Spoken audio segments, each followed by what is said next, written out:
Hello, नमस्कार। मैं रीचा राय। मैं बायोलॉजी फैकल्टी हूँ, जिसमें आज बॉटनी का एक और इम्पोर्टेंट टॉपिक लेकर के आई हूँ, जिस चैप्टर का नेम है cell cycle and cell division. तो सबसे पहले हम देखेंगे कि ये क्या होता है सेल साइकिल। आखिर हमारा एक सेल दो सेल में कैसे कन्वर्ट होता है, उनमें मल्टीपल डिवीजन कैसे होता है, और सारे सेल मिल करके टिश्यू बना करके ऑर्गेनेल कैसे बना देते हैं। तो उसके बारे में आज हम स्टडी करते हैं। तो सेल साइकिल्स पढ़ने से पहले सबसे पहले हम कुछ टिश्यू, इम्पॉर्टेंट जो टिश्यू हैं, जो बहुत फास्ट डिवीजन करते हैं, जिनमें डिवीजन ही नहीं होता है, जो कंडीशन के अकॉर्डिंग डिवीजन करते हैं, उनका स्टडी करते हैं। तो कुछ इम्पॉर्टेंट टिश्यू टिश्यू फर्स्ट होगा लेवाइल tissue, second stable tissue, and third permanent tissue.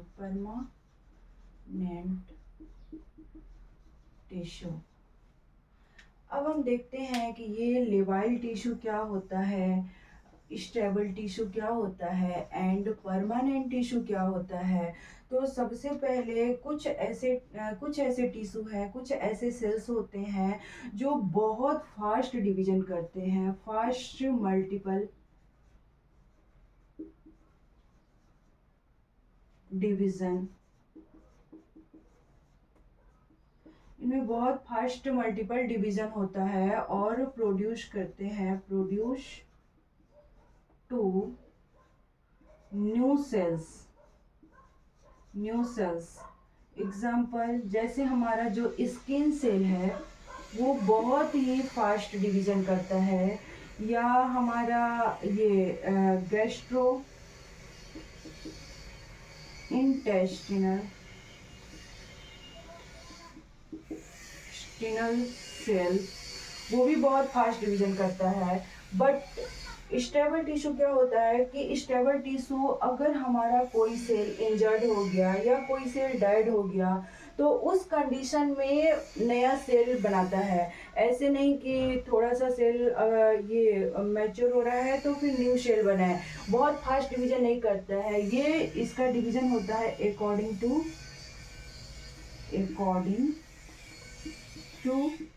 Need के अकॉर्डिंग, जैसा जरूरत पड़े वैसा। कैसा नीड पड़ेगा, अगर हमारा सेल इंजर्ड हो गया है या हमारा सेल डाइड हो गया है, तब उस कंडीशन में ये न्यू सेल प्रोड्यूस करेगा। तो वो न्यू सेल, जैसे एग्जांपल ले लेंगे हमारा किडनी सेल,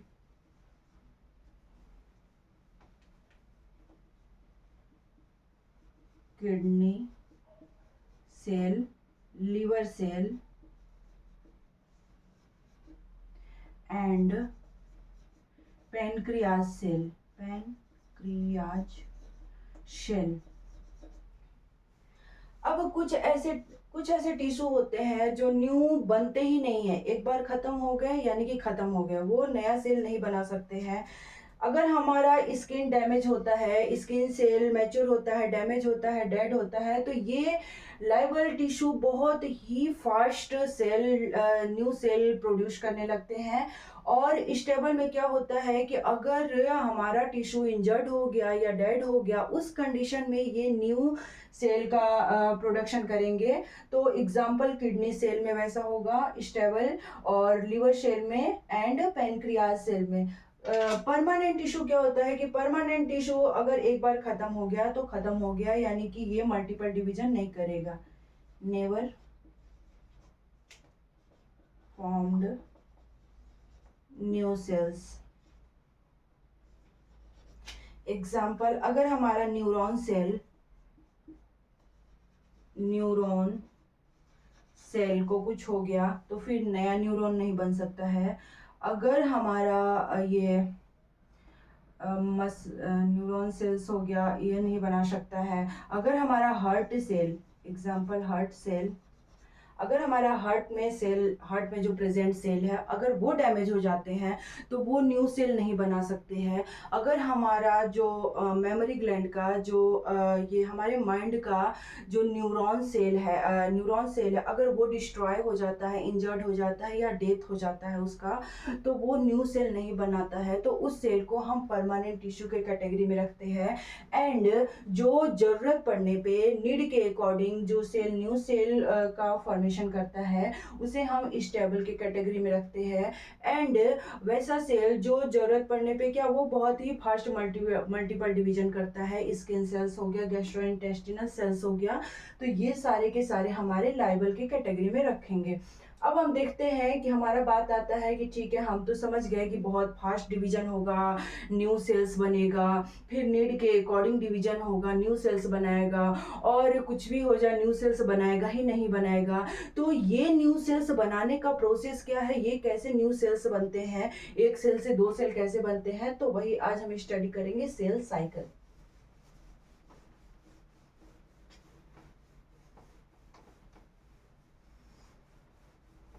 तो सबसे पहले हम देखते हैं कि ये सेल साइकिल क्या होता है। The events a series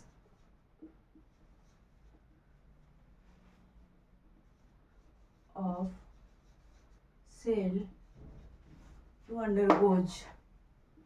to undergoes cell division। Cell की एक ऐसी घटना, एक ऐसा इवेंट जिनमें से सेल का डिवीजन होता हो वो हमारा कहलाएगा सेल साइकिल। तो सेल डिवीजन कैसे होता है, सेल डिवीजन देखते हैं कि दो कैटेगरी में होता है।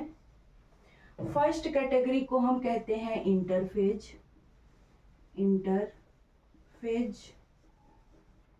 और सेकेंड कैटेगरी को कहते हैं हम एमफेज। इंटरफेज में क्या होता है कि सेल का जितना भी हमारा एक सेल को डिवीजन करने में लगभग 24 आवर्स का टाइम लगता है, सेल डिवीजन करने में 24 आवर्स लगते हैं। तो जो इंटरफेज है इसमें प्रिपरेशन चलता है, इसमें काम चलता है, लेकिन एक्चुअल डिवीजन तो इसी में होता है, एम फेज में ही एक्चुअल डिवीजन होता है, एक्चुअल डिवीजन। अब हम क्या देखते हैं कि प्रिपरेशन है, तो प्रिपरेशन कितने आवर का चलता है, हमारा प्रिपरेशन 23 आवर्स का होता है, और 1 आवर में डिवीजन हो जाता है, 1 आवर डिवीजन का टाइम लगता है, यानी कि 95% टाइम इसमें लगता है और 5% टाइम इसमें लगता है। अब हम क्या देखते हैं कि इसमें जितने भी सेल्स हैं, जितने भी उसके अंदर मटेरियल्स है, जैसे डीएनए है, पूरा का पूरा वो इलाबोरेट कंडीशन होता है, इलाबोरेशन इसमें होता है, एंड इसमें कंडेंसन होता है, कंडेंसन। हम देखते हैं कि इंटरफेज में कौन कौन सा टाइप होगा। इंटरफेज में 3 टाइप होते हैं, जैसे कि G1, गैप फेज कहते हैं, S phase and G2 phase. तो G1 phase, gap 1 phase, synthesis phase and G2 phase.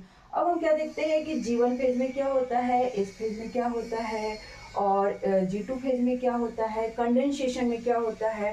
तो कंडेंसेशन, अगर सेल को कंडेंसेशन की जरूरत पड़ेगी सेल डिवीजन के टाइम में, तो उस टाइम में ये क्या करेगा, एम फेज में कौन कौन सा प्रोसेस होगा,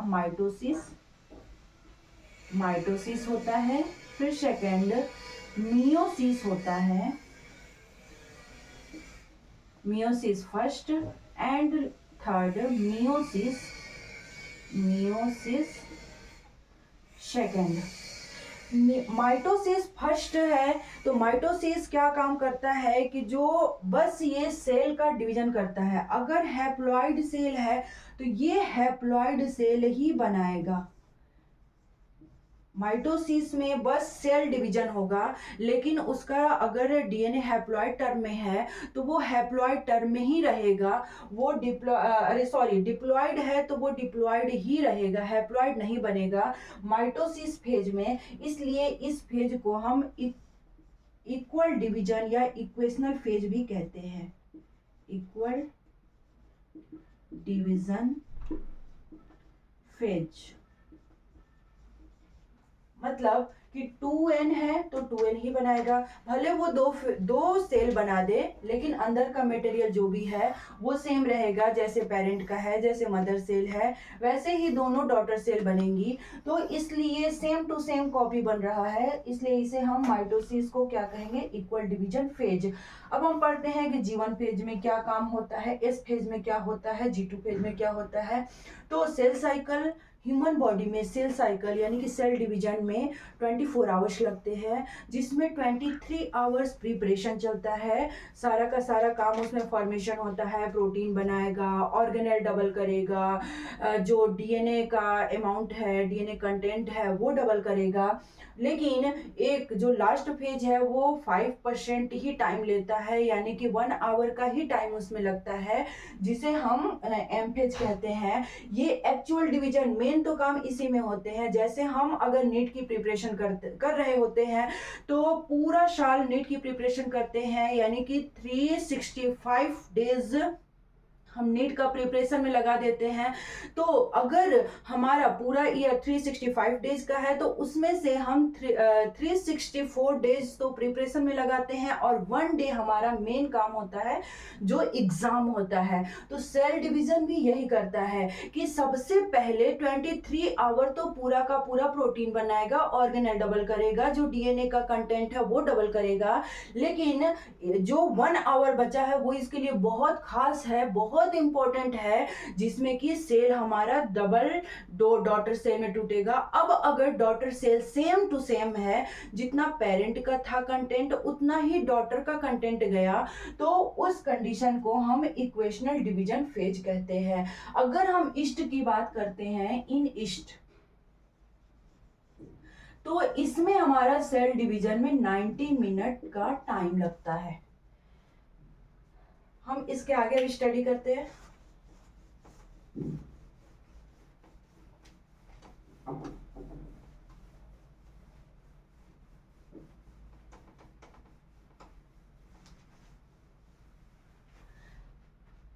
सपोज ये हमारा है प्यारा सा सेल, जिसमें केवल 5% पार्ट ही एम फेज का है, और ये 5% पार्ट ही हमारा एम फेज का है, एम फेज। और हमारा जो 90% पार्ट है ना, सॉरी 95% पार्ट, ये हमारा हो गया interphase, called, this part is called interphase. Interphase में क्या क्या होगा, इंटरफेज में हम इंटरफेज में हम देखते हैं कि हमारा कौन कौन सा टर्म आएगा। तो इंटरफेज में आता है G1 फेज, G1 फेज। फिर इसमें आएगा S फेज, S का मतलब होता है सिंथेसिस।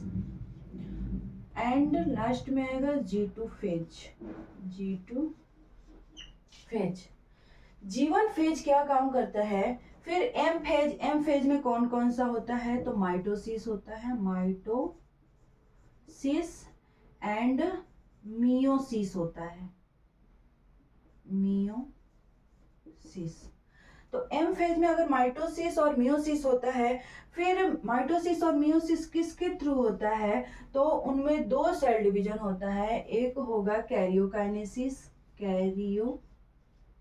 काइनेसिस, एंड सेकेंड होता है साइटोकाइनेसिस।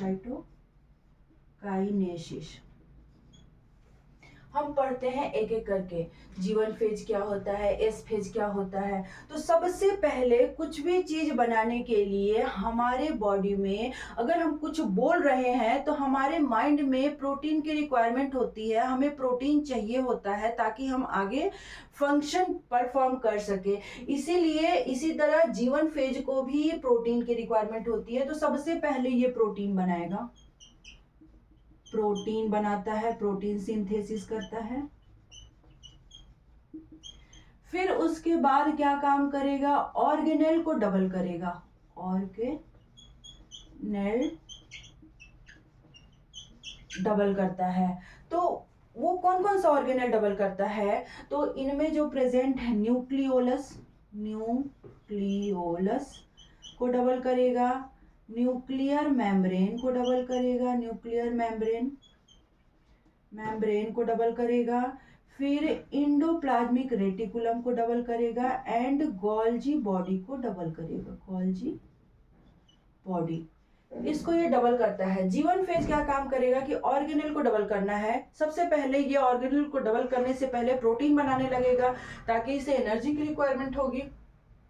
प्रोटीन बनाएगा, ऑर्गेनेल डबल करेगा, न्यूक्लियोलस डबल करेगा। अब ये न्यूक्लियोलस होते क्या है, तो देखते हैं कि ये न्यूक्लियोलस क्या होते हैं।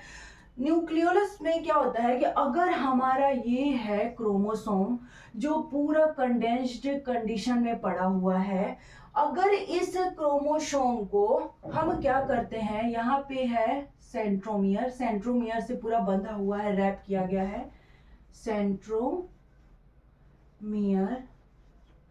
अब इसमें क्या काम करता है कि इसके अंदर बहुत ही पतला सा धागा है, थ्रेड है, जिसका लेंथ है 2.2 मीटर का। अब इसको अगर हम खींचते हैं, बाहर खींचते हैं, तो इसमें देखते हैं कि कुछ ऐसे यहाँ पे कंटेंट पड़े हुए हैं जो क्या करेंगे कि जो हमारा प्रोटीन बना करके देंगे। इसे जो ये प्रोटीन बना करके दे रहे हैं ना, यहाँ पे हिस्टोन प्रोटीन है जो प्रोटीन से पूरा रैप किया गया है थ्रेड को। और ये प्रोटीन ये हमारा जो जगह है, जो साइट है, वो प्रोटीन एक्सप्रेस करेगा। इस साइट को हम न्यूक्लियोलस कहते हैं, जो यहाँ पे डबल होता है। और इसके बाहर जो भी मेम्ब्रेन है ना, ये मेम्ब्रेन को डबल करने का काम करता है। और मेम्ब्रेन के बाहर, मेम्ब्रेन से ही बने हुए हैं इंडोप्लाज्मिक रेटिकुलम, ऐसे कुछ करके इंडोप्लाज्मिक रेटिकुलम है। तो इंडोप्लाज्मिक रेटिकुलम अगर मेम्ब्रेन डबल हुआ तो न्यूक्लियर मेम्ब्रेन से ही इंडोप्लाज्मिक रेटिकुलम बना हुआ है। अगर मेम्ब्रेन डबल होगा तो इसको इंडोप्लाज्मिक रेटिकुलम को भी डबल करना होगा, क्योंकि इंडोप्लाज्मिक रेटिकुलम इसको प्रोटीन और लिपिड बना करके देता है। और इसके पीछे यहाँ पे सिस्टर्नी ऐसे लगे होते हैं, यही सिस्टर्नी टूट करके कुछ ऐसे बन जाते हैं, यानी कि गोल्जी अपरेटस बन जाएगा, गोल्जी बॉडी बन जाएगा। अब यही अगर ये न्यूक्लियर मेम्ब्रेन डबल हो रहा है, तो अगर न्यूक्लियर मेम्ब्रेन डबल होगा तो इंडोप्लाज्मिक रेटिकुलम को डबल होना ही होना पड़ेगा, क्योंकि न्यूक्लियर मेम्ब्रेन से ही इंडोप्लाज्मिक रेटिकुलम बना है। और इंडोप्लाज्मिक रेटिकुलम का कुछ पार्ट टूट करके गिर गया, वेसिकल से कुछ टूट करके गिर गया, उसके सिस्टर्नी टूट करके गिर गया, तो ये हमारा बन गया गोल्जी बॉडी। और ये क्या काम करता है, ग्लाइकोप्रोटीन और ग्लाइकोलिपिड बना करके देता है। तो इसलिए जीवन फेज में क्या काम होता है कि प्रोटीन बनाने का वर्क होता है, ऑर्गेनेल को डबल करने का होगा, न्यूक्लियर मेम्ब्रेन डबल करेगा, इंडोप्लाज्मिक रेटिकुलम डबल करेगा, गोल्जी बॉडी डबल करेगा। अब इस फेज में देखते हैं कि इस फेज में जो भी डीएनए का कंटेंट है वो डबल करेगा। अगर हमारा डीएनए कुछ ऐसे पड़ा हुआ है, कुछ ऐसे पड़ा हुआ है, यानी कि डीएनए का कंटेंट 2 है, 2 कंटेंट है, तो ये 4 कंटेंट कर देगा। कैसे 4 कंटेंट कर देगा, क्योंकि एक यहाँ पे सिस्टर क्रोमेटिड बनाता है, सिस्टर क्रोमेटिड। लेकिन ऐसे नहीं रहता है ये, जैसे सिस्टर क्रोमेटिड ये पूरा का पूरा इलाबोरेट फॉर्म में हो जाता है, हमारा डीएनए इलाबोरेट फॉर्म में हो जाता है। बट ऐसा नहीं है, ये डाइप्लॉइड है तो डाइप्लॉइड ही रहेगा। ये नहीं है कि डाइप्लॉइड है तो टेट्राप्लॉइड हो जाएगा। तो डीएनए का कंटेंट भले ही डबल होता है, लेकिन उसका प्लॉइड जो है वो सेम रहता है। डाइप्लॉइड है तो डाइप्लॉइड ही रहता है।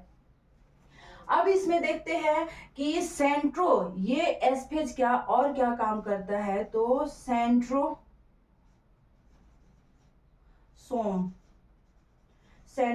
को डबल करता है। ये सेंट्रोसोम को डबल कर दिया। सेंट्रोसोम के अंदर पड़े हुए हैं सेंट्रियोल,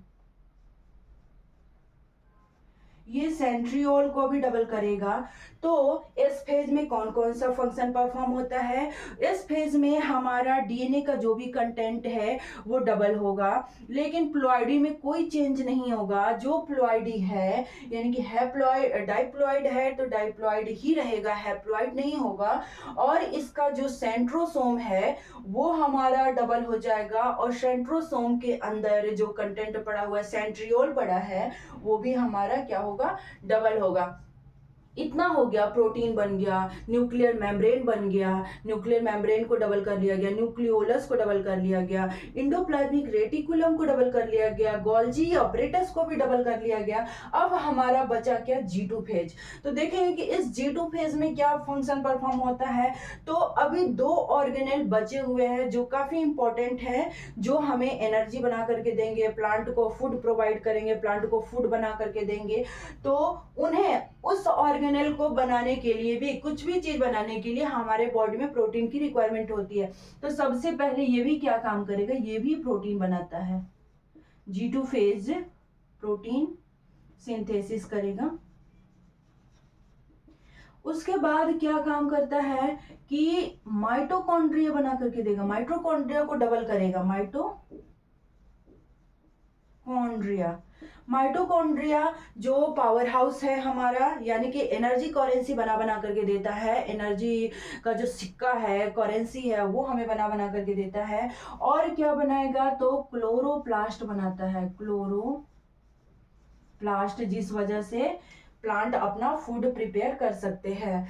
तो समझ में आ गया होगा कि यहाँ पे फेज जो है वो 3 फेज है। इंटरफेज में जो 95% का टाइम ले रहा था, 23 आवर का टाइम ले रहा था, तो उसमें क्या क्या काम कर रहा था कि जो ऑर्गेनेल है, जो जेनेटिक मटेरियल है, जिसमें इंफॉर्मेशन स्टोर हो रहा है, उसको डबल करने का काम करेगा, प्रोटीन बनाएगा। और जो लास्ट में बचा है, तो वो जितना भी इलाबोरेशन कंडीशन में मटेरियल पड़ा हुआ है सबको कंडेंस करेगा, और उसके बाद न्यूक्लियस को अलग करेगा, न्यूक्लियस डिवाइड करेगा और सेल डिवाइड करेगा। तो कंडेंस फॉर्म में ये हो जाएगा। और G1 फेज में तो हो गया, G2 फेज में हो गया कि G2 फेज में जो भी हमारा डीएनए है, डीएनए का मतलब ये होता है कि जो हमारा इंफॉर्मेशन है वहीं पे कलेक्ट होता है, जितना भी हमारा, जैसे पेरेंट से जो इंफॉर्मेशन हमारे में आया हुआ है, अगर हमारे पेरेंट, अगर मेरे मदर फादर अगर वो टीचिंग करते हैं, तो उनका जो टीचिंग करने का जो वे है वो मेरे में भी आएगा, क्योंकि उनका डीएनए का जो कंटेंट है, जो इंफॉर्मेशन है, वो हमारा ये क्या होता है कि ट्रांसफर होता है, ट्रांसपोर्ट किया जाता है। ओके,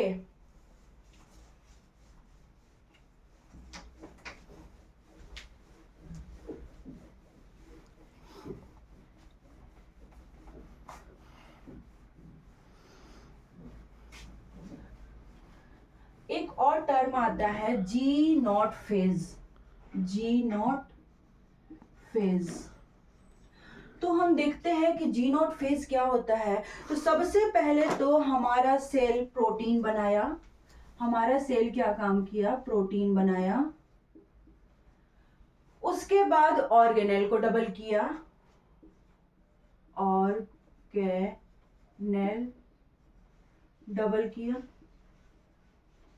ऑर्गेनेल को डबल करने के बाद ये क्या काम करता है कि ऑर्गेनेल में कौन कौन सा ऑर्गेनेल होगा, न्यूक्लियोलस,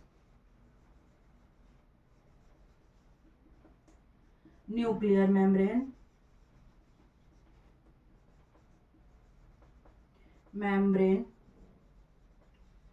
एंड गोल्जी बॉडी। तो ऐसा काम जो कर रहा है उसका नेम है G1 फेज। ये जो है G1 फेज का पार्ट है, जो इंटरफेज का कैटेगरी का है।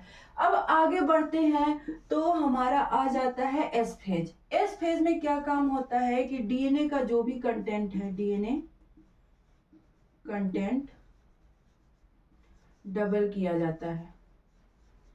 अब उसके बाद अगेन आता है हमारा G2 फेज।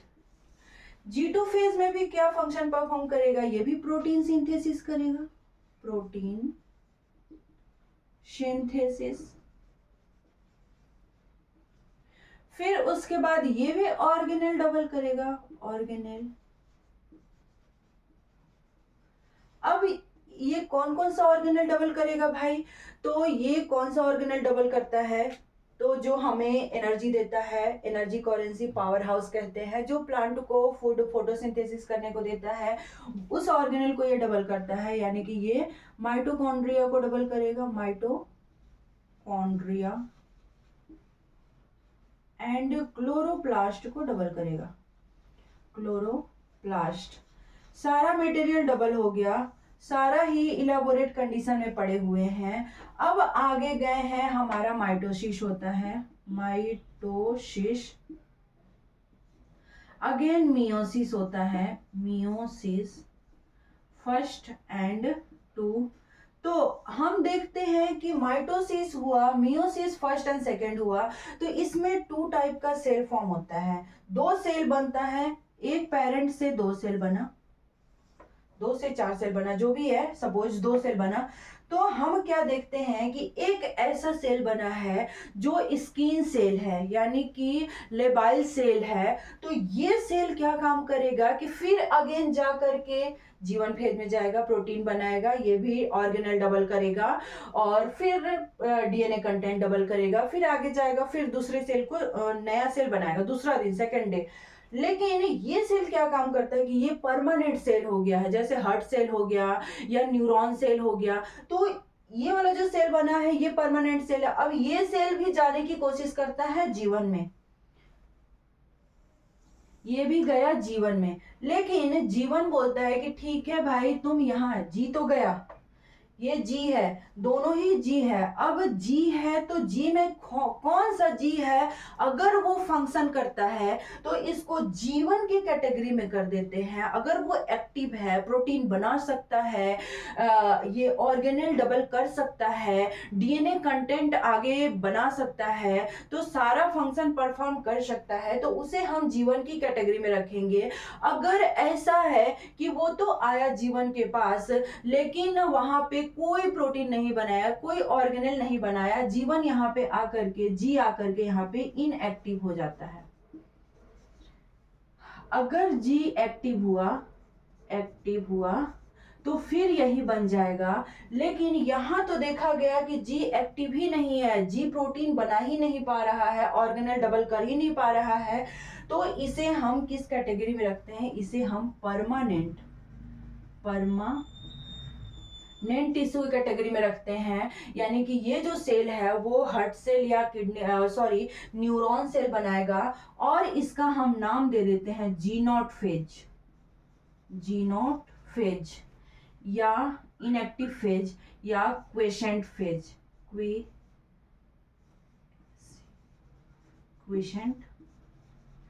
फेज। जो फंक्शन परफॉर्म किया वो गैप 1 फेज में चला गया, जो फंक्शन परफॉर्म नहीं किया वो गैप नॉट फेज में चला गया। गैप नॉट फेज में जाने का मतलब ये है कि दोनों भाई, एक ऐसा है कि प्रोटीन बनाने लगता है, अपना काम करने लगता है, जो उसको काम दिया गया वो करने लगता है, लेकिन एक ऐसा भाई है जो इनएक्टिव है, जो नहीं कर सकता है, काम ही नहीं कर सकता है, तो उसे परमानेंट की कैटेगरी में रखा गया। अब ये हमारा एक्टिव होगा, तो एक्टिव में कौन सा होगा, या तो स्टेबल होगा या लाइबल होगा, और इसमें इनएक्टिव है यानी कि जी0 फेज में है, जी0 फेज में है, इसे हम क्वेसेंट फेज भी कहते हैं। अब यही हमारा जी0 फेज का फंक्शन। ओके,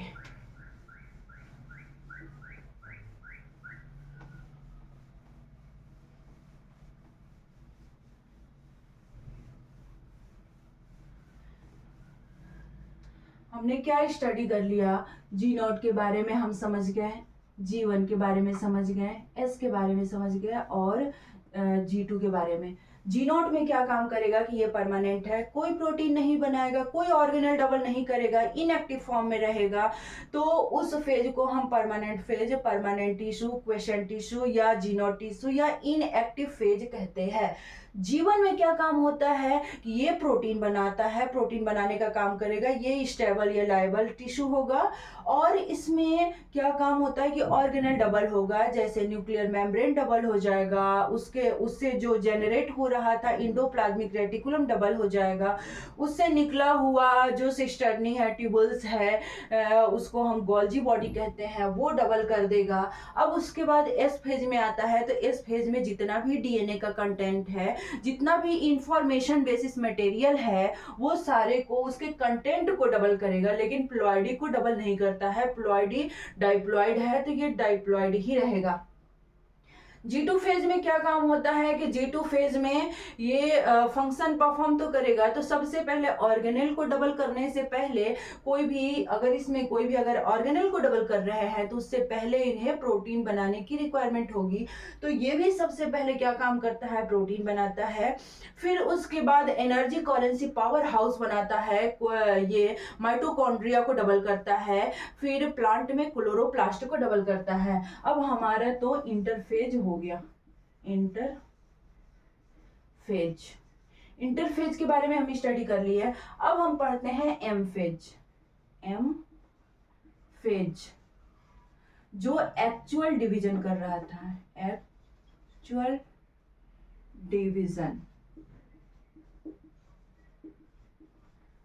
एक्चुअल डिवीजन में कितना परसेंट टाइम लग रहा था, यानी कि 5%। 1 आवर का टाइम हम ले रहे थे, 1 आवर। इसमें हम क्या देखते हैं कि सबसे पहले तो माइटोसिस होता है, माइटोसिस होगा, माइटोसिस। फिर होता है मियोसिस, फर्स्ट, मियोसिस सेकंड। अब इनमें क्या होगा, माइटोसिस में क्या होगा, मियोसिस में क्या होगा, ये देखते हैं। तो माइटोसिस में हमारा जो एक्चुअल डिवीजन में सबसे पहले तो देखते हैं कि 2 टाइप का एक्चुअल डिवीजन होता है। एक होता है karyokinesis,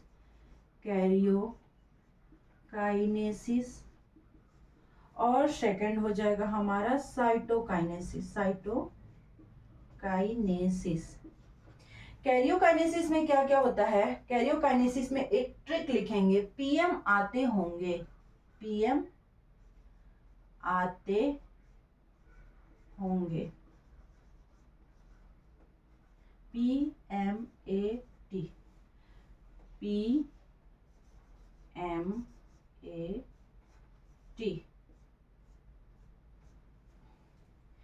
P is the sense of prophage.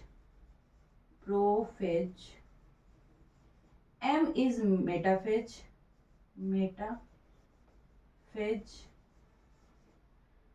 A is anaphage. And T is telophage. तो माइटोसिस अगर मियोसिस करना होगा तो हमें कैरियोकाइनेसिस करना पड़ेगा, उसके बाद साइटोकाइनेसिस करना होगा, तब हमारा माइटोसिस कंप्लीट होगा, मियोसिस फर्स्ट कंप्लीट होगा एंड मियोसिस सेकंड कंप्लीट होगा। तो सबसे पहले हम एक्चुअल डिवीजन में जो 1 आवर का टाइम ले रहा था, जो एम फेज का कैटेगरी का था, जिसमें माइटोसिस हो रहा था, मियोसिस फर्स्ट, मियोसिस सेकंड हो रहा था, इनमें 2 फेज से गुजरना होगा। कैरियोकाइनेसिस जिसमें न्यूक्लियस को डॉटर न्यूक्लियस बनाएंगे, और साइटोकाइनेसिस जिसमें कि सेल को डॉटर सेल बनाएंगे, पेरेंट सेल से डॉटर सेल बनाएंगे, पेरेंट न्यूक्लियस से डॉटर न्यूक्लियस बनाएंगे। अगर हम पेरेंट न्यूक्लियस से डॉटर न्यूक्लियस बनाते हैं तो वो हमारा हो जाएगा कैरियोकाइनेसिस। अगर हम पेरेंट सेल से डॉटर सेल बनाते हैं तो वो हमारा हो जाएगा साइटोकाइनेसिस। तो कैरियोकाइनेसिस में 4 टाइप है, जिसका हम ट्रिक के थ्रू लिखेंगे, या याद हो जाएगा ऐसे सिंपल, तो सिंपल भी लिख सकते हैं। पीएम आते होंगे, P is the sense of prophage, M is metaphage, A is anaphage and T is telophage। एक एक करके हम पढ़ते हैं।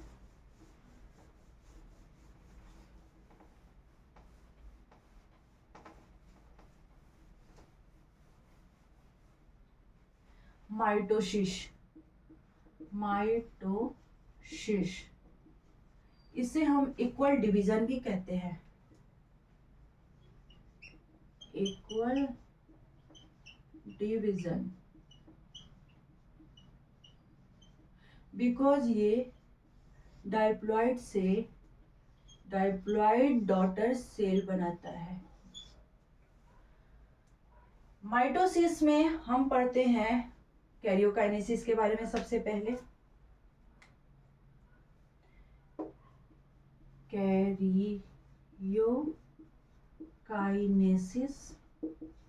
कैरियोकाइनेसिस में हम वही ट्रिक लिखेंगे, पीएम पीएम आते होंगे, P prophase, prophase, M metaphase, A anaphase, T telophase, telophase. हम देखेंगे ये प्रोफेज क्या होता है, कैरियोकाइनेसिस में प्रोफेज की क्या जरूरत पड़ रही है।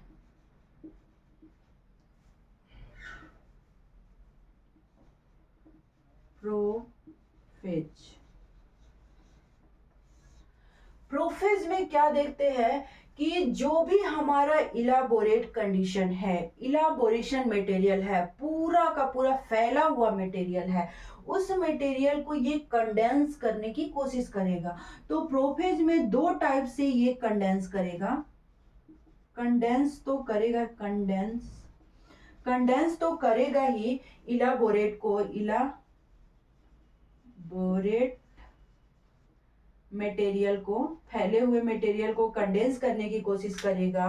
तो सबसे पहले इसका जो फर्स्ट स्टेज है early phase, early prophase and let prophase.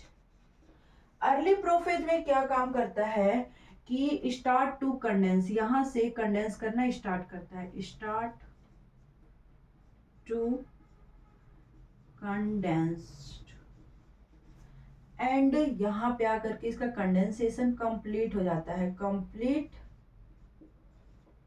To condensed. अब हम क्या देखते हैं कि यहाँ पे आया हमारा, ऐसे है हमारा सेल है, सेल के अंदर न्यूक्लियर इन्वेलप है, न्यूक्लियर इन्वेलप में जो जो ऑर्गेनेल डबल हुए थे, जैसे ही हमारे अर्ली फेज में आए, अर्ली प्रोफेज में आए, वो न्यूक्लियस ऑर्गेनेल्स, जो भी ऑर्गेनेल्स थे वो धीरे धीरे डिसअपियर होने लगे। और यहाँ पे कंडेंसेशन का काम तो चलेगा ही, ऐसे ऐसे ऐसे ऐसे ऐसे कर पड़े हुए थे, जहां तहां पड़े हुए थे। तो अब इनका तो ये कंडेंसेशन तो हो ही रहा है, यहाँ पे आकर के इनका कंडेंसेशन कंप्लीट हो जाता है। लेकिन जैसे ही कंडेंसेशन कंप्लीट होता है वैसे ही इनका न्यूक्लियर इन्वेलप ब्रेक होने लगता है, nuclear envelope break, nuclear envelope break हो गया, जितना भी ऑर्गेनेल्स था सारा ऑर्गेनेल्स क्या हो गया, डिसअपियर हो गया, ऑर्गेनेल्स डिसअपियर। इसके बाद हम क्या देखते हैं कि यहाँ पे अब हमें अपीयर क्या हो रहे हैं, क्या दिखाई दे रहे हैं, तो सेंट्रोसोम, ऐसे ऐसे करके सेंट्रोसोम बनने लग रहा है। सेंट्रोसोम के ऊपर एक स्पाइंडल फाइबर ऐसे कुछ करके बनता है, प्रोटीनेशियस फाइबर। हमारा हो गया, हम आए प्रोफेज में कंडेंस करने की कोशिश किए, सारे मटेरियल को स्टोर करने की कोशिश किए, ला करके हम धागे में बांधने की कोशिश किए। जैसे ही हम कंडेंस करने की कोशिश किए हमारा ऑर्गेनेल डिसअपियर होने लगा, जो डिसअपियर नहीं दिखाई देने लगा। अब हम आगे जाते हैं और ज्यादा, यानी कि लेट प्रोफेज में अगर कंप्लीट कंडेंस्ड हो जाता है तो सारे के सारे ही ऑर्गेनेल्स डिसअपियर हो जाते हैं एंड न्यूक्लियर इन्वेलप भी अब टूटना स्टार्ट कर देता है कि अगर तुम पूरा का पूरा हमें कंडेंस कर रहे हो तब न तो तुम्हारे पास न्यूक्लियर इन्वेलप रहेगा, न ही तुम्हारे पास माइटोकॉन्ड्रिया रहेगा, न तुम्हारे पास क्लोरोप्लास्ट रहेगा, न तुम्हारे पास न्यूक्लियोलस रहेगा, कुछ भी नहीं रहेगा।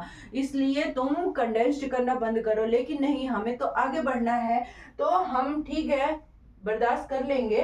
तो हम क्या काम करते हैं कि लेट प्रोफेज के बाद अब हम चलते हैं मेटाफेज पे।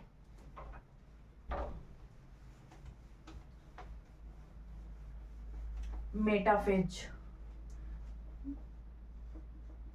मेटाफेज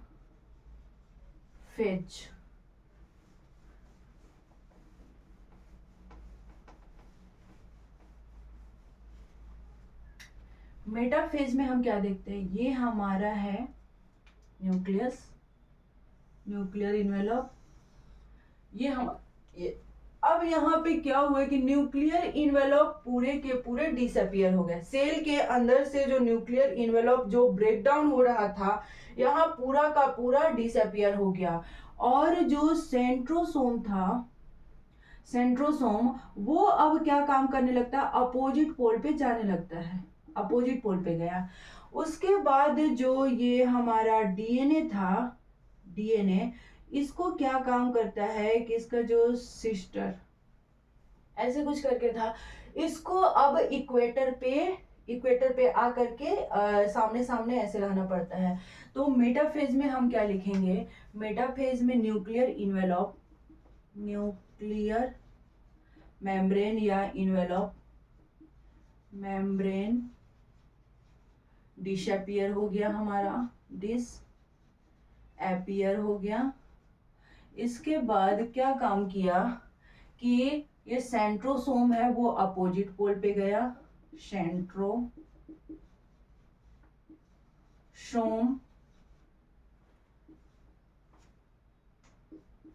goes toward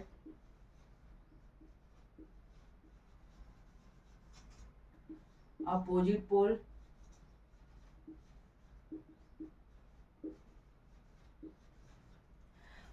अब इस सेंट्रोसोम से एक ये एस्टर जो है ना, एस्टर एक ऐसे प्रोटीन का लंबा सा स्पाइंडल फाइबर बना देता है और इससे अटैच कर देता है। स्पाइंडल फाइबर इससे आकर के इन दोनों से आकर के अटैच हो गया। कब अटैच होगा, जब यहाँ पे काइनेटोकोर डिस्क लग जाएगा, काइनेटोकोर डिस्क, काइनेटोकोर डिस्क। तो spindle fibre, spindle fibre attached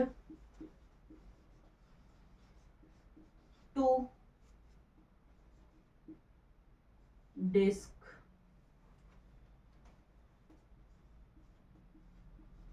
of kinetochore of sister chromatid, sister chromatids। आगे हम क्या देखते हैं कि ये सिस्टर क्रोमेटिड्स पे, फिर sister chromatids lie at equator, sister chromatids lie at equator। Metaphase में हम क्या देखें, प्रोफेज में तो कंडेंस कर दिया, जैसे ही कंडेंस किया ऑर्गेनेल डिसअपियर हो गए। उसके बाद न्यूक्लियर इन्वेलप का क्या होने लगा प्रोफेज, लेट प्रोफेज में कि न्यूक्लियर इन्वेलप भी ब्रेक डाउन होने लगे। अब सेकंड में आते हैं मेटाफेज। तो मेटाफेज में ये क्या काम करता है कि जो भी सेंट्रोसोम बना हुआ था प्रोफेज लेट में, तो वो सेंट्रोसोम अपोजिट पोल पे आ जाता है। उसके बाद जो सिस्टर क्रोमेटिड्स है वो इक्वेटर फॉर्म में आ जाती है, इक्वेटर पोल पे आ जाती है। अब उसके बाद सेंट्रोसोम से स्पाइंडल फाइबर एस्टर जो था, जो प्रोटीन का बना हुआ था, ये एस्टर जो है वो प्रोटीन का बना हुआ है। तो अब ये एक लंबा सा स्पाइंडल फाइबर, एक लंबा सा रस्सा फेंकता है दोनों बहन को पकड़ने के लिए। तो दोनों ही सेंट्रोसोम दो दो रस्सा फेंकता है नीचे की तरफ। अब दोनों के दोनों रस्सा फेंके, दोनों के दोनों सिस्टर क्रोमेटिड्स बेचारी बंध गई। अब उसके बाद हम देखते हैं कि इन सिस्टर क्रोमेटिड्स का क्या हाल होता है।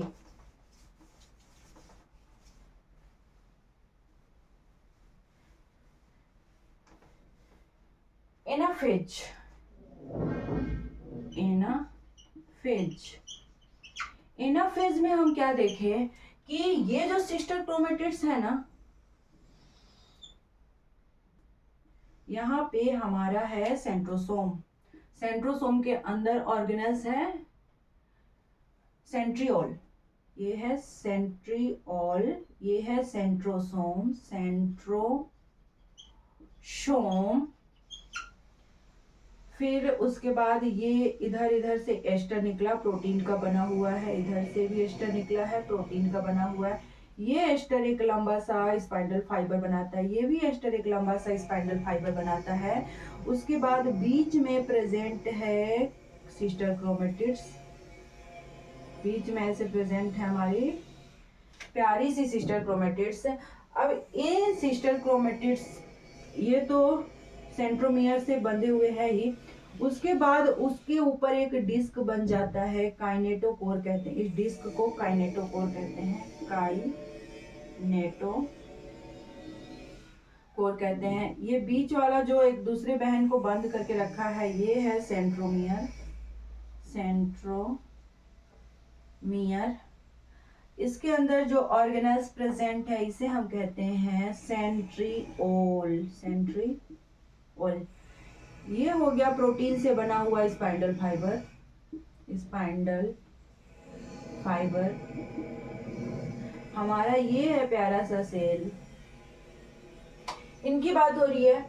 क्या काम करता है कि एनाफेज में दोनों के दोनों ये जैसे ही एनाफेज में आते हैं, इधर की तरफ ऊपर की तरफ ले गया, ऊपर वाला ये ऊपर ले गया इसको, और ये नीचे ले गया इसको।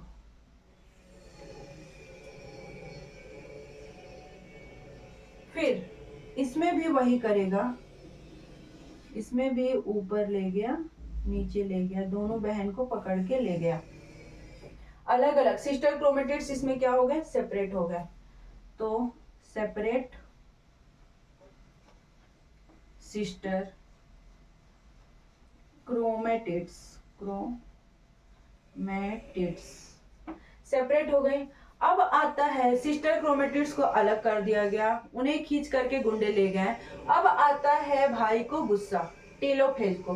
टेलोफेज बोलता है कि मैं सबका बदला लूंगा, तुमने ऑर्गेनेल डिसअपियर किया, ऑर्गेनेल हमारा खो दिया, उसे रिफॉर्म करूंगा।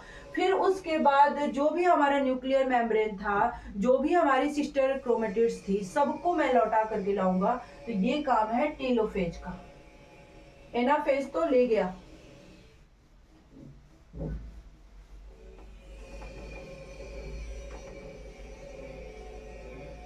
टेलोफेज माइटोसिस में हो रही बात, माइटोसिस, टेलोफेज। टेलोफेज में क्या देखते हैं कि टेलोफेज में हमारा जो सारे के सारे ऑर्गेनेल्स आ गए, न्यूक्लियर मेम्ब्रेन आ गया, ये क्रोमेटिड्स आ गए, जो भी सिस्टर क्रोमेटिड्स थी, ये सारे के सारे आ गई। लेकिन ये सेल इतना काम करते करते बेचारा पतला सा हो गया।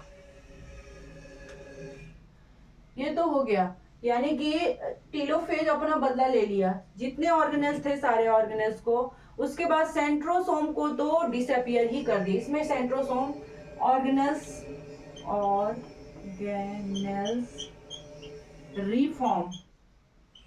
रिफॉर्म हो गए।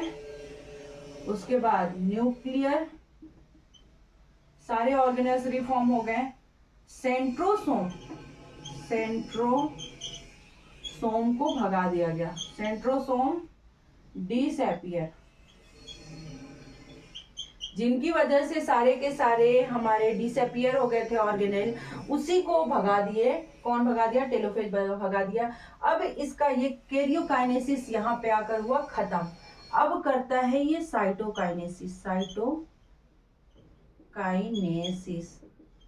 साइटोकाइनेसिस में दो में साइटोकाइनेसिस होगा, एनिमल में भी होगा, एनिमल में भी होगा सेम, और प्लांट में भी होगा। इसमें तो एनिमल में तो आराम से साइटोकाइनेसिस हो जाता है, बट प्लांट में क्या काम होता है कि प्लांट में साइटोकाइनेसिस जल्दी नहीं हो पाता है। क्यों नहीं हो पाते, इसको थोड़ा सा वक्त लगता है, क्योंकि इसके जो बीच का वॉल है, मिडल वॉल है, वो हार्ड मटेरियल से बना हुआ फ्रैग्मोप्लास्ट कहते हैं, फ्रैग्मोप्लास्ट। तो इसे थोड़ा सा टूटने में वक्त लगता है, और टूट करके ये भी क्या काम करता है, कैरियोकाइनेसिस कर लेगा। ये सेल के अंदर है, सेल के अंदर मटेरियल है, साइटोकाइनेसिस हुआ है हमारा।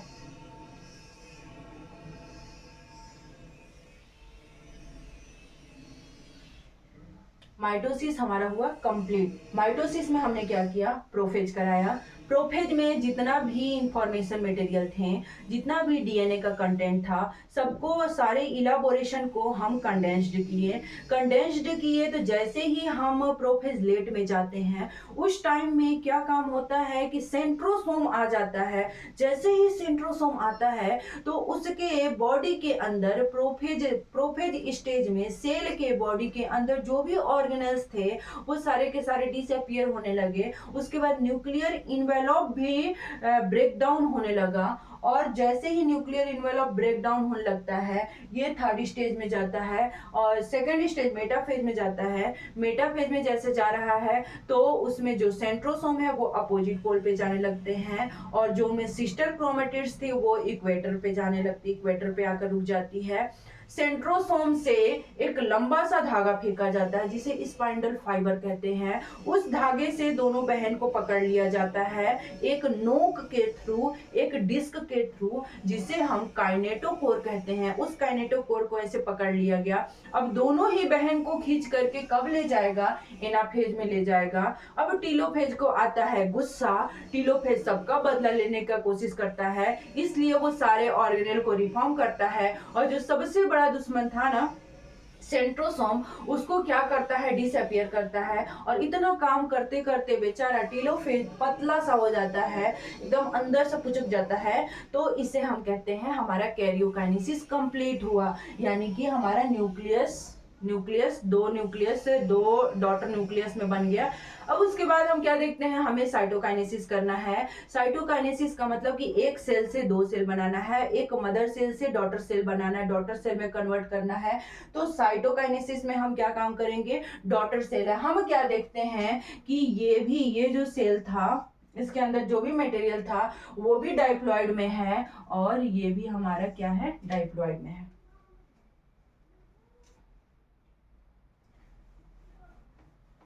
Diploid, okay. अब हम पढ़ते हैं हमारा meiosis first.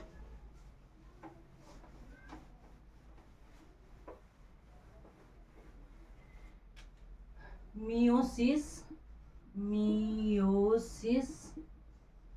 First. Meiosis first में हम क्या देखते हैं कि हमारा 2n आया है माइटोसिस कंप्लीट करके। जो डॉटर सेल थी वो एकदम जस्ट जितना भी इंफॉर्मेशन मदर के पास था सारा का सारा डॉटर के पास आ गया। लेकिन अब हम ये माँ भी डाइप्लॉइड थी, बेटी भी डाइप्लॉइड हुई, लेकिन इसमें हम क्या करेंगे, अगर माँ डाइप्लॉइड है तो इसे हम हैप्लॉइड करेंगे। इसमें हम देखते हैं कि मियोसिस फर्स्ट में क्या होता है कि एग्जाम्पल लेते हैं, फीमेल हो गई, ये हुआ हमारा मेल, ये फीमेल हो गई।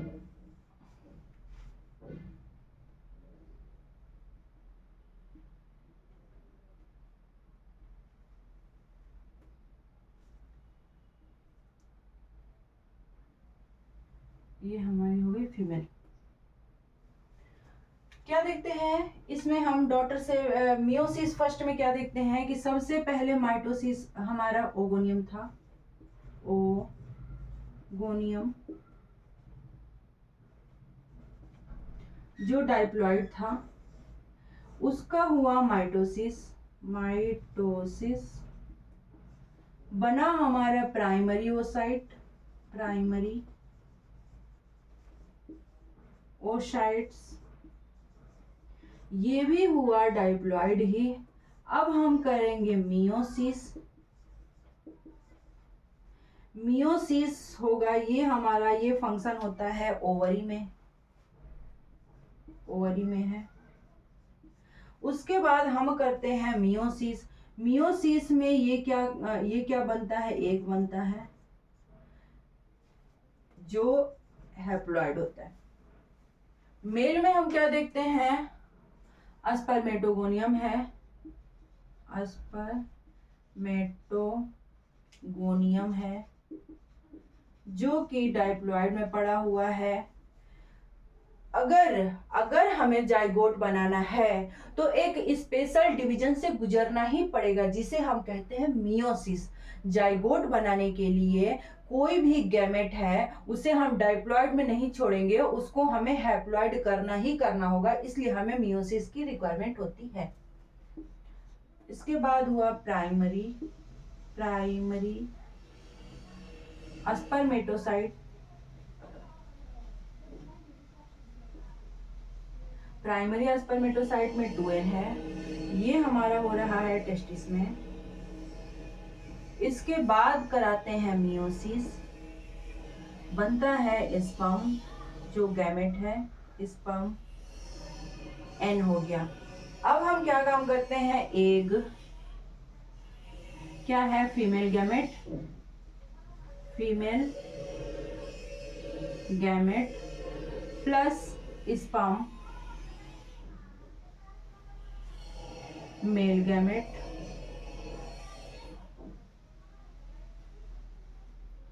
दोनों क्या प्रोड्यूस करते हैं मिल करके, ये भी n है, ये भी n है, 2n बनाते हैं।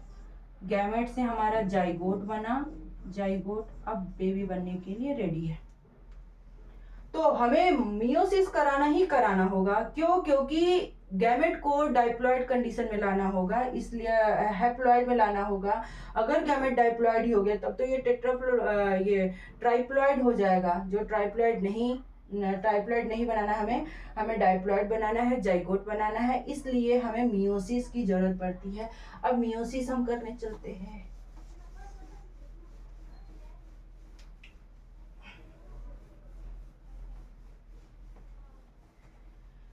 मियोसिस फर्स्ट में भी फिर वही हम लिखेंगे, पीएम आते होंगे, पीएम आते। सबसे पहले तो इसमें भी वही होगा, क्या क्या होगा, G1 फेज, S फेज, फिर G2 फेज, उसके बाद मियोसिस, मियोसिस 2 होगा।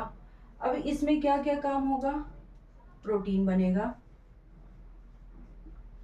प्रोटीन बनाएंगे, ऑर्गेनेल्स डबल करेंगे, ऑर्गेनेल्स डबल, उसमें न्यूक्लियर मेम्ब्रेन लेंगे, न्यूक्लियर मेम्ब्रेन,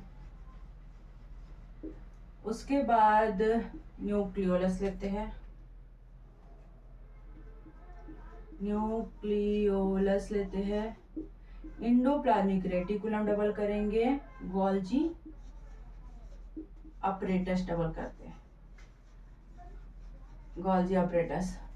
सिंथेसिस में क्या होगा, डीएनए कंटेंट डबल होगा, डीएनए कंटेंट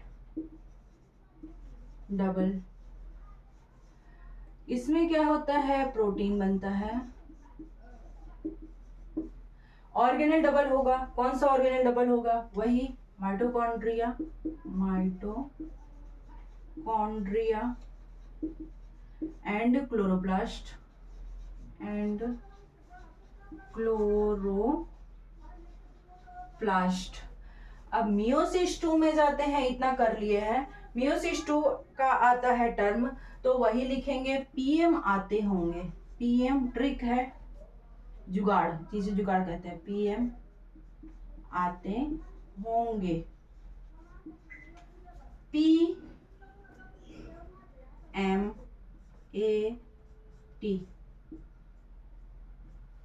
पी का मतलब होता है प्रोफेज, प्रोफेज। एम का मतलब होता है मेटाफेज, ए का मतलब होता है एनाफेज, टी का मतलब होता है टीलोफेज। इसमें प्रोफेज है, प्रोफेज थोड़ा इसमें लंबा होता है और सारा का सारा जैसा माइटोसिस में हुआ था वैसा ही मियोसिस में भी होगा, लेकिन प्रोफेज में थोड़ा लंबा सा टर्म होता है। प्रोफेज में क्या होता है ये स्टडी करते हैं। प्रोफेज मियोसिस, प्रोफेज 1, ये सारा का सारा मियोसिस 1 में हो रहा है तो 1 होगा, 1 1 1 1। प्रोफेज फर्स्ट की बात करते हैं तो प्रोफेज फर्स्ट में कुछ इंपॉर्टेंट टर्म है, जैसे कि ट्रिक है, जुगाड़ है, जुगाड़, ट्रिक ज्यादा अच्छा है, जुगाड़ नहीं, ट्रिक। इसमें हम लिखेंगे ले जा पर दे देना, ले जा पर दे देना। ले का मतलब होता है लेप्टोटीन,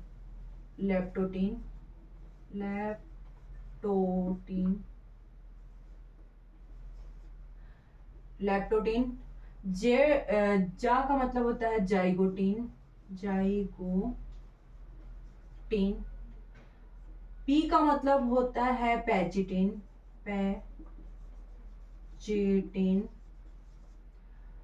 डी का मतलब होता है डिप्लोटीन,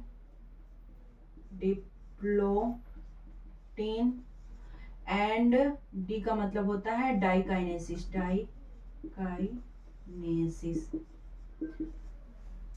फिर इसके आगे ले जा पर दे देना, लेकिन बिना सनम का किस्मत टेढ़ी, बिना सनम का किस्मत टेढ़ी,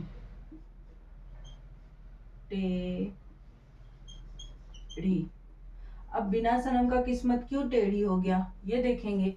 बी का मतलब ये है कि बिट्स बनेगा, BEADS। सनम का मतलब है साइनेप्स, एस का मतलब होता है साइनेप्सिस। के का मतलब का मतलब सी, क्रॉसिंग,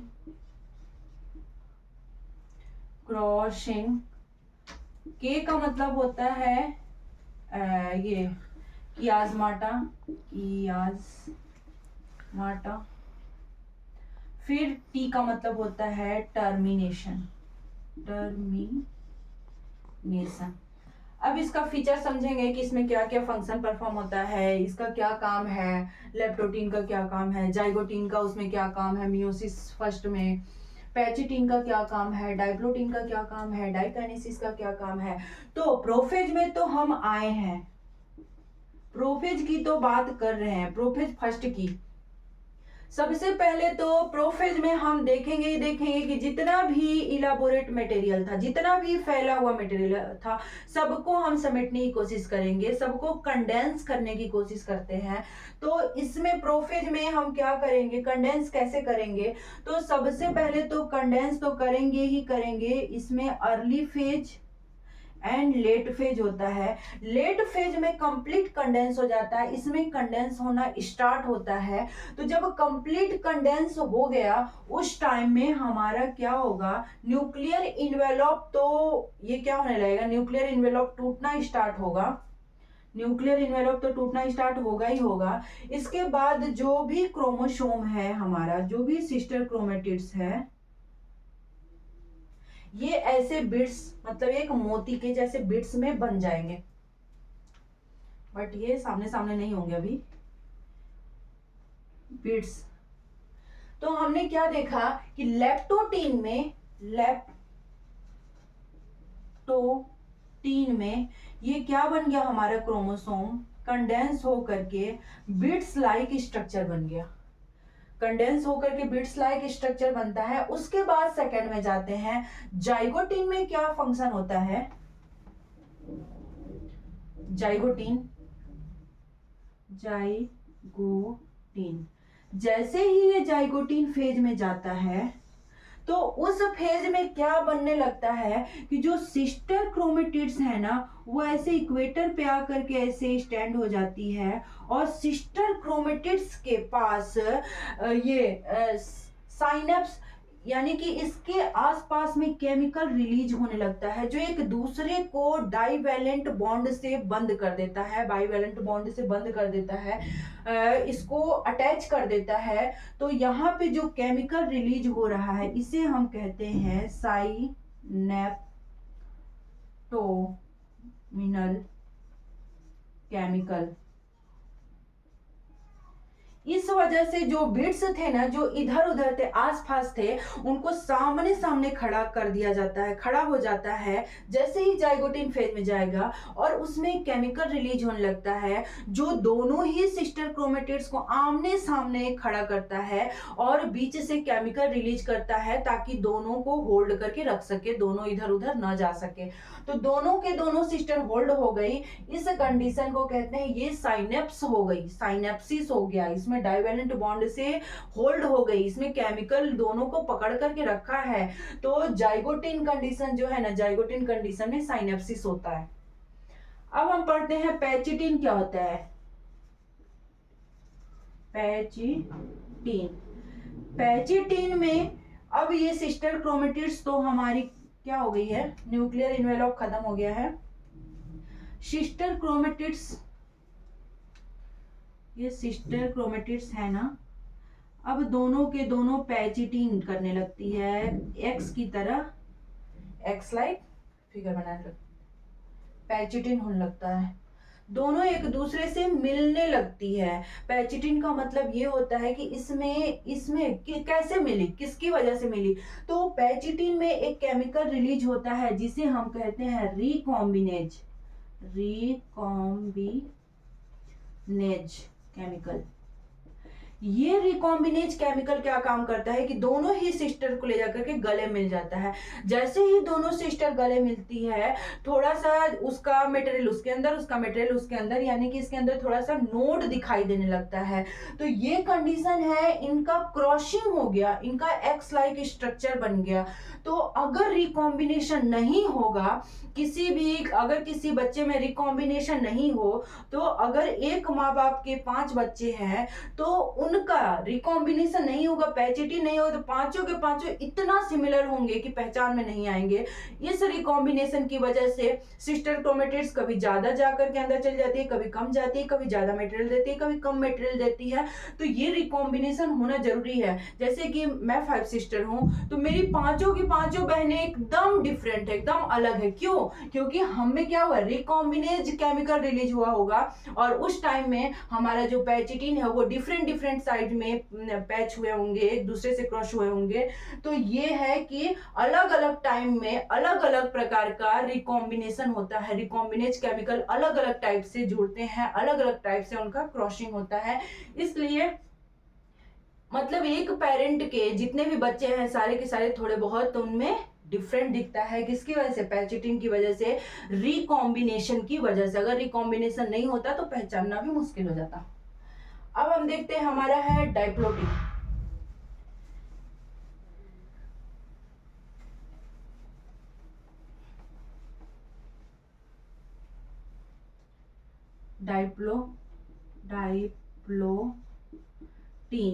डाइप्लोटिन में क्या हो रहा है? कियाज्माटा। डाइप्लोटिन में कियाज्माटा कैसे हो रहा है? जैसे कि सेल है, सेल में ये जो सिस्टर क्रोमेटिड्स है, इसके बाद यहाँ पे आकर के ऐसे अब दोनों सिस्टर क्रोमेटिड्स छुड़ाने की कोशिश कर रही है एक दूसरे की। छोड़ो बहन, छोड़ो हो गया, बहुत गले मिल लिए, बहुत गले मिल लिए। तो दोनों के दोनों क्या कर रही है? कियाज्माटा, यानी कि यहाँ पे आकर के नोड्यूल्स बन जाता है, दोनों एक दूसरे से सेपरेट होने की कोशिश कर रही है। तो कियाज्माटा में क्या होगा कि दोनों का सेपरेशन स्टार्ट हो जाता है। एंड डाइकाइनेसिस और टर्मिनेशन में तो डाइकाइनेसिस से क्या होता है? टर्मिनेशन होता है, टर्मिनेशन। अब दोनों क्रोमेटिड्स यहाँ पे क्या होती है, टर्मिनेट हो जाती है, अलग हो जाती है, लेकिन यहाँ पे नोड्यूल्स बन जाता है, नोड बन जाता है, नोड। इनका कुछ मटेरियल इनके अंदर आया, इनका कुछ मटेरियल इनके अंदर आया है। तो दोनों के पास ये टर्मिनेशन का काम होता है, डाइकाइनेसिस होता है। जैसे ही टर्मिनेट होती है वैसे ही यहाँ पे आ जाते हैं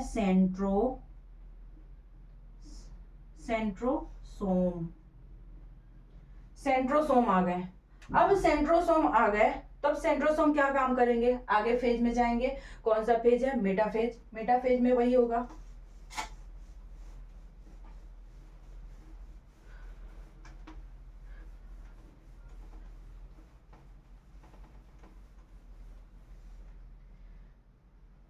मेटाफेज में अब क्या लिखे,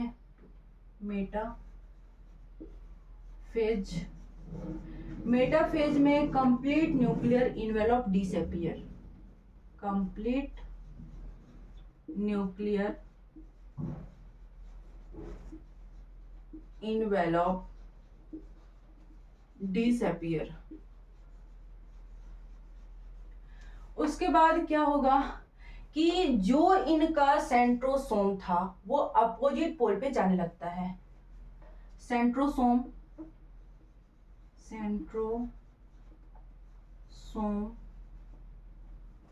goes to opposite pole. Centrosome opposite pole पे गया।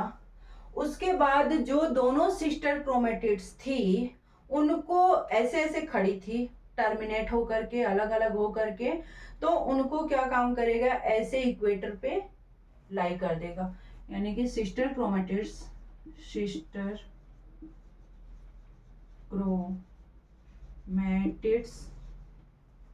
Lies at equator. कैसे देखेंगे, ये हमारा हुआ सेल, कोई न्यूक्लियर इन्वेलप नहीं है, खत्म हो गया, सारा का सारा ऑर्गेनेल डिसअपियर हो गया, प्रोफेज में जाकर के डिसअपियर हो गया, न्यूक्लियर इन्वेलप डिसअपियर हो गया। अब आया है कौन, सेंट्रोसोम। ये है एस्टर, इसके अंदर है जो ऑर्गेनेल प्रेजेंट है, इसे हम कहते हैं सेंट्रीओल।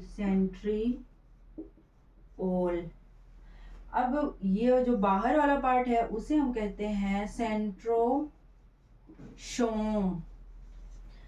दोनों के दोनों सेंट्रोसोम यहाँ अपोजिट पोल पे आ गए। इसके बाद क्या काम होता है कि इक्वेटर पे आकर के सिस्टर क्रोमेटिड्स लग गई, इक्वेटर पे आकर के लग गई सिस्टर क्रोमेटिड्स एक दूसरे से ये सेंट्रोमियर से बंधी हुई है। यहाँ पे सेंट्रोमियर है सिस्टर क्रोमेटिड्स के बीच में, दोनों सेंट्रोमियर से बंधी हुई है, सेंट्रोमियर। ये इधर से एक लंबा सा फाइबर भेजता है एस्टर को बड़ा करके, लंबा सा ऐसे, लेकिन ये तभी लगेगी जब ऊपर काइनेटोकोर का डिस्क होगा। तो यहाँ पे डिस्क बन जाता है काइनेटोकोर का, यहाँ डिस्क बनता है काइनेटोकोर का, यहाँ डिस्क बनता है, यहाँ डिस्क बनता है। अब जाकर के ये अटैच हो गया, ये अटैच हो गया, अटैच हो गया, अटैच हो गया, दोनों ही अटैच हो गए। इसे हम कहते हैं स्पाइंडल फाइबर,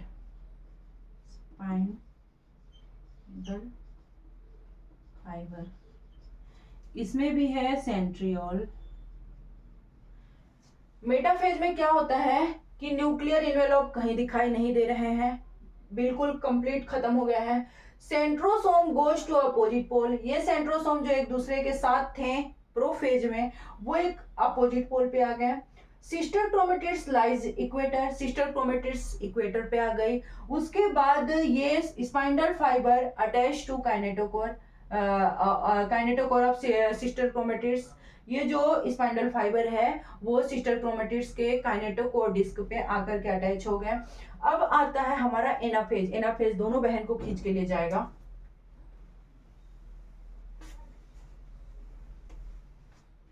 एनाफेज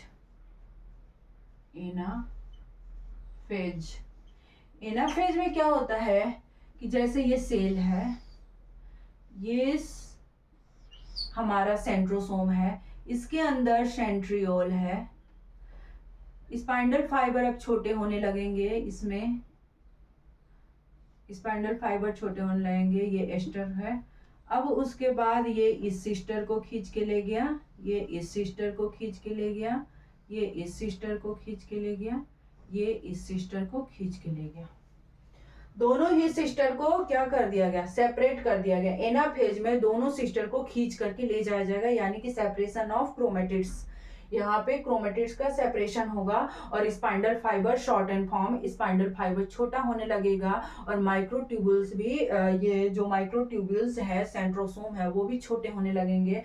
उसके बाद आता है एनाफेज, सॉरी टीलोफेज।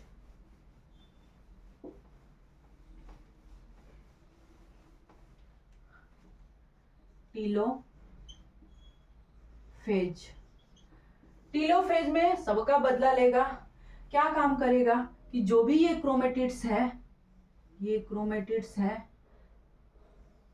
आ गई, दोनों क्रोमेटिड्स को इन्वेलप दिया रहने के लिए।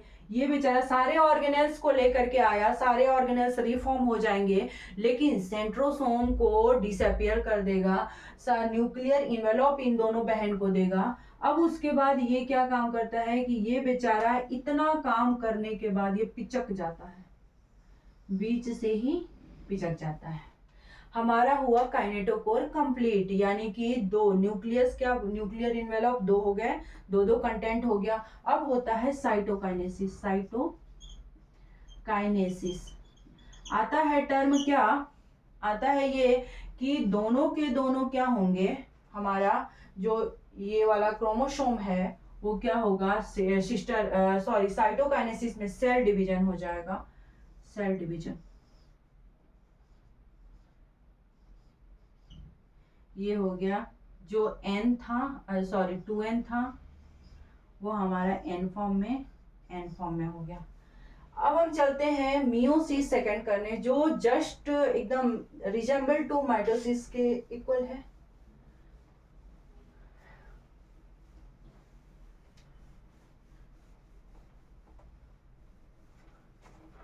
मियोसिस फर्स्ट से हमें करना है, मियोसिस फर्स्ट हमारा कंप्लीट हुआ, मियोसिस फर्स्ट से हमें जाना है मियोसिस सेकंड में। मियोसिस फर्स्ट से मियोसिस सेकंड में जाने के प्रोसेस को हम कहते हैं इंटरकाइनेसिस। इंटरकाइनेसिस, इनमें क्या होगा कि कोई डीएनए रेप्लिकेशन नहीं होगा, no DNA replication, DNA replication, इनमें कोई डीएनए रेप्लिकेशन नहीं होगा। तो सिंपल सा वही होगा, कैरियोकाइनेसिस में क्या होगा, प्रोफेज कैरियोकाइनेसिस करते हैं, डायरेक्ट कैरियोकाइनेसिस करते हैं, कोई भी कंटेंट डबल नहीं होगा। तो कैरियोकाइनेसिस में हम क्या किए, प्रोफेज, पीएम आते होंगे, prophase PM, metaphase anaphase telophase. Prophase में हम क्या देखते हैं, प्रोफेज में हम देखें कि हमारा वो डीएनए आया हुआ है, ऐसे डीएनए है। अब उसके बाद प्रोफेज में डीएनए है तो यहाँ पे माइक्रोट्यूबुल्स बनना स्टार्ट होगा, माइक्रोट्यूबुल्स, और इनका जो मेम्ब्रेन है वो डिस्ट्रीब्यूट होना स्टार्ट होगा, मेम्ब्रेन टूट गया। मेटाफेज में हम क्या देखते हैं कि कंप्लीट ये जो माइक्रोट्यूबुल्स है, जो सेंट्रोसोम है, वो अपोजिट पोल पे आ जाते हैं, सेंट्रोसोम आ गया opposite pole, nuclear envelope disappear, organelles complete disappear, और जो सिस्टर क्रोमेटिड्स है वो कहाँ आ जाएंगी, एक और था ना ऐसे,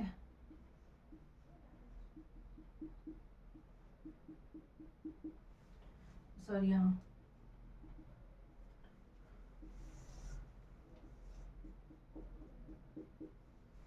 ये हमारा है मेटाफेज, ये है प्रोफेज। मेटाफेज में जो सिस्टर क्रोमेटिड्स है दोनों के दोनों स्पाइंडल फाइबर से अटैच हो जाएंगी। दोनों के दोनों स्पाइंडल फाइबर से अटैच हो गई। स्पाइंडल फाइबर से अटैच होने के बाद एनाफेज क्या काम करेगा, ये स्पाइंडल फाइबर से अटैच हो गई जो प्रोटीन का बना हुआ है। अब इसमें एनाफेज क्या काम करेगा कि एनाफेज दोनों ही स्पाइंडल फाइबर शॉर्टन होगा और सेंट्रोसोम भी छोटा होगा। उसके बाद दोनों ही सिस्टर को ले जाएगा। लेकिन यहाँ पे देखते हैं कि यहाँ तो एक ही सिस्टर है, तो एक ही सिस्टर से अटैच होगा। यहाँ भी सिंगल सिस्टर से अटैच होगा, तो ऊपर वाला एक ऊपर की तरफ एक नीचे की तरफ जाएंगे। इनमें हमारा ये एनाफेज में क्या हुआ कि एनाफेज में ले गया, ऊपर वाला खींच करके बहन को ले गया, फिर नीचे वाला नीचे वाले को ले गया, फिर उसके बाद इसमें भी ऐसा ही हुआ, ऊपर वाला नीचे वाले को ले गया। इसके बाद हम कराते हैं हमारा टीलोफेज। टीलोफेज में लास्ट वही होगा कि जितना भी ऑर्गेनेल डिसअपियर हुए थे सारे को रिफॉर्म करेगा, सारा को लाएगा। लेकिन जिसकी वजह से सारे ऑर्गेनेल्स डिस्ट्रॉय हुए थे, डिसअपियर हुए थे, उनको डिसअपियर कर देगा, उनको खत्म कर देगा। तो टीलोफेज क्या काम करता है कि यहाँ पे बदला लेना स्टार्ट करता है। दो न्यूक्लियस बनाता है, दोनों बहन को रूम देता है अपना अपना nuclear membrane.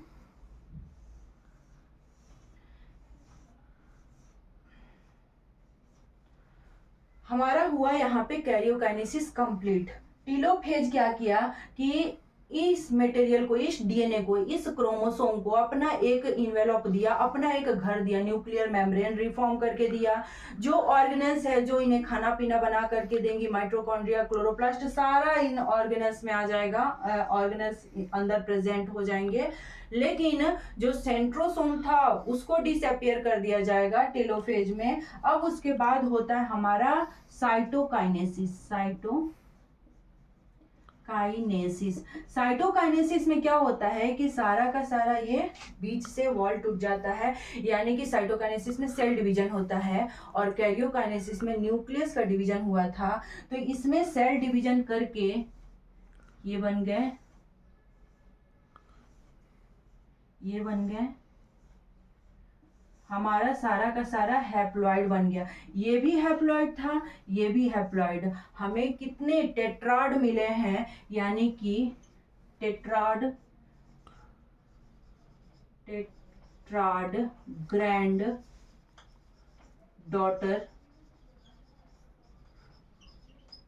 Cell, tetrad granddaughter cell मिल गया। अब इससे हम क्या करेंगे कि अब इसी से गैमेट बनेगा, क्योंकि ये हमारा कंप्लीट हो गया है, सेल डिवीजन कंप्लीट हो गया है, जिसमें कि हमारा डाइप्लॉइड कंडीशन था। डाइप्लॉइड से हम हैप्लॉइड लाए और हैप्लॉइड से हम क्या करेंगे कि अब गैमेट बनेगा, या जिसको सेल बनना होगा डाइप्लॉइड कंडीशन में ही सेल बनना होगा, वो माइटोसिस से ही जा करके अगेन फिर से सेल बनाएगा और उसके थ्रू अपना फंक्शन परफॉर्म करेगा। तो सेल डिवीजन कंप्लीट होता है। Thank you.